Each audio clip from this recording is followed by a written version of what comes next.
Office నుంచి రూమ్కి రాగానే కాల్మకం కట్టుకొని డ్రెస్ చేంజ్ చేసుకునేసరికి ఆకలి అవుతా ఉంది. సరే కిచెన్లో పోయి మనం వండుకుందామని చూస్తే అన్ని ఖాళీ భోగాలు ఉన్నాయి. వండే ఓకే అయితే అసలే లేదు.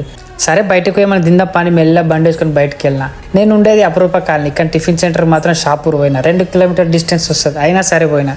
ఆడ మసాలా దోశ మస్తు ఉంటుంది. ఒక మసాలా దోశ అయితే టోకెన్ తీసుకున్నా. ఈ టోకెన్ ఇయ్యంగానే కాక చేతిలో పెట్టిండు మసాలా దోశ.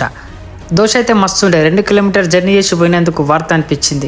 దోశ మంచిగా ఉండే కాబట్టి మొత్తం ఇచ్చి పడేసిన. ఫైనల్గా అయితే మొత్తం దోశ అంతా ఖాళీ చేసేసిన. ప్లేట్ పక్కన పెట్టేసి చేతులు కడుక్కొని కొన్ని నీళ్ళు తాగేసిన. బయట వాటర్ బాటిల్ ఎందుకు 10 రూపాయలు బొక్క అని చెప్పేసి ఆనే ఫ్రిడ్జ్ వాటర్ తాగేసిన. అట్లుంటుంది మరి మనతోని.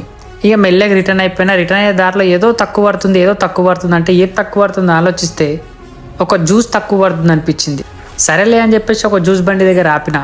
ఒక జ్యూస్ అయితే చెప్పుకొని తాగేసిన. కడుపు చల్ల పడ్డది. కాకా ఎంతనే అంటే 20 రూపాయలు అంటే తక్కువకి ఇవ్వ అంటే మన దగ్గర బీరాలు ఇవ్వమన్నాడు. వాయమ్మ తల్లి ఎందుకన్నా అంతగానో పెద్ద ముచ్చట అని చెప్పేసి 20 రూపాయలు కొట్టేసిన. మెల్లే రూమ్కి వచ్చేసిన. ఈ రోజు అయితే మన డిన్నర్ ఇట్లా అయిపోయింది. వీడియో నచ్చితే మనకు ఫాలో చేసి లైక్ చేయండి. Thank you.